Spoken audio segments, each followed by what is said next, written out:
সুপ্রিয় শ্রোতাবিন্দু, আসসালামু আলাইকুম রহমতুল্লাহি ওবরাকাতু। দেখুন, আমরা তো সমাজে আজকে বিশেষ করে বাংলাদেশের প্রেক্ষাপটে আমরা বিষয়টি অত্যন্ত বেশি গুরুত্বপূর্ণ। কারণ বাংলাদেশে আমরা যখন বিয়ে শাদী করতে যাই তখন প্রথম চলে আসে যে এখানে আমাদের ছেলেকে কী কী দেবে, মেয়ে পক্ষ কী কী উপহার দেবে বা কী কী জিনিস দেবে, সেটাকে আমরা উপহার হিসেবে সাব্যস্ত করি, কিন্তু আসলে জোর করে নেওয়া হচ্ছে যৌতুক। ইসলামে কিন্তু যৌতুক নিয়ে বিয়ে করা সম্পূর্ণরূপে হারাম। কারণ মেয়েটিকে আপনি পণ্য হিসেবে গ্রহণ করতে পারেন না।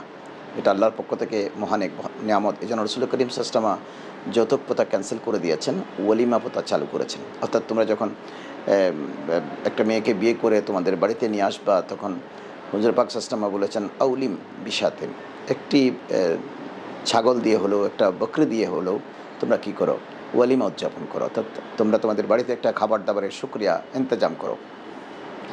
কালক্রমে দেখা যাচ্ছে মুসলমানদের মধ্যে কুসংস্কার প্রবেশ করেছে। অর্থাৎ আমরা তো সেই ওয়ালিমার সাথে আমরা পরিচিতই নই। ছেলের বাড়িতে যে ওয়ালিমা করতে হবে সেটা আমরা জানিও না। কিন্তু পাশাপাশি মেয়ের বাড়ি থেকে কী কী নেব সেটার একটা বিশাল তালিকা।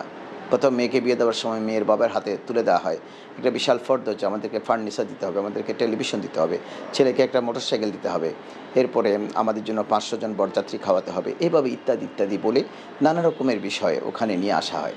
অর্থাৎ এক মেয়ে বিয়ে দেওয়ার পরে বাবা যেন আরও 10 বছর সোজা হয়ে দাঁড়াতে না পারে, সেই ব্যবস্থা করা হয়। তো মেয়ের বাবাকে সেই অবস্থায় ঠেলে দিয়ে ঋণগ্রস্ত করে আমি ওনার মেয়েটা নিয়ে আমাদের বাড়িতে সুখী হবে, এটা কখনো কল্পনা করা যায় না। কারণ প্রতিনিয়ত কিন্তু মেয়ের বাবা মনে কষ্ট পাচ্ছে এবং সেই বদদোয়া গিয়ে ছেলের মেয়ের জামার উপরে কিন্তু গিয়ে পড়ছে। অর্থাৎ এই ছেলেটাকে বিয়ে দিতে গিয়ে আমার মেয়েকে আমি হয়রান হয়ে গেলাম, জায়গা জমি বিক্রি করতে হয়েছে, আত্মীয় স্বজন থেকে ঋণ করতে হয়েছে, সামাজিকভাবে আমি অনেক বেশি মুসিবতগ্রস্ত হয়ে গেছি। এইভাবে কিন্তু যৌতুক প্রথাটা আমাদের ঘাড়ের উপরে চেপে বসেছে। এজন্য এই প্রথা শুধুমাত্র আমরা বন্ধ করতে পারি একটিমাত্র কারণে, যদি আমরা যারা বিয়ে করব, আমরা যারা ছেলেরা আছি, আমরা যদি শপথ নেই এবং আমাদের মা বাবাকে যদি আমরা বোঝাতে সক্ষম হই, আমাদের আত্মীয় স্বজন, বিশেষ করে ভগ্নিপতি, ছোট ভাই, বড় ভাই, বোন, আত্মীয় স্বজন, তারা কিন্তু সবাই বলবে যে আমাদের ছেলেকে আমরা এতটুকুন লেখাপড়া করিয়েছি, এত বড় চাকরি করে, তাহলে তাকে কিছু দেবে না এমনটি হতে পারে না।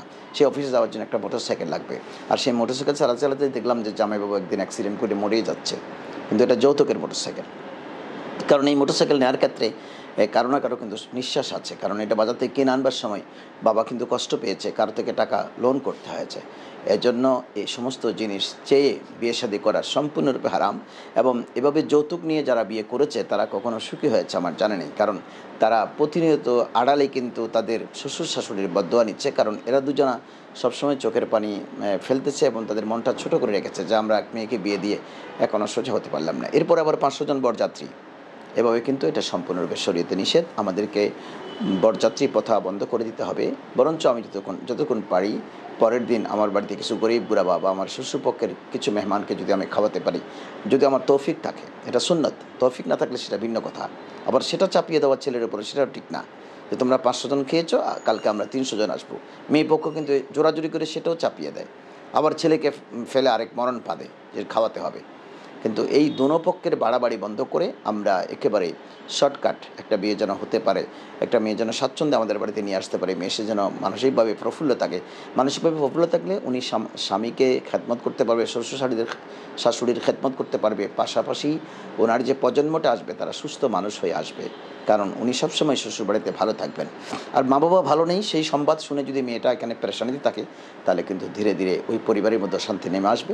চলুন আমরা যৌতুক প্রথা বন্ধ করে দেই, আমরা আমাদের বিয়েকে সহজ করি এবং ছেলের বাবা মা, ভগ্নিপতি, বোন, ভাই, আমরা এই বেড়াজাল থেকে বেরিয়ে আসি যে আমরা মেয়েটাকে আল্লাহর নিয়ামত হিসেবে নিয়ে আসি এবং বিয়েটাকে সহজ পন্থা আমরা ছেড়ে দিই। তাহলে আমাদের উভয়ের জন্য কল্যাণ, এবং সেই কল্যাণের পথেই আমাদের সে বনি আদমের সিলসিলা জারি থাকবে এবং ওখান থেকে ভালো মানুষ পয়দা হবে। আশা করি এই বিষয়টি আপনাদের ভালো লাগবে এবং আপনারা আমাদের সঙ্গে থাকুন। আসসালামু আলাইকুম রহমতুল্লাহি ওয়া বারাকাতুহু।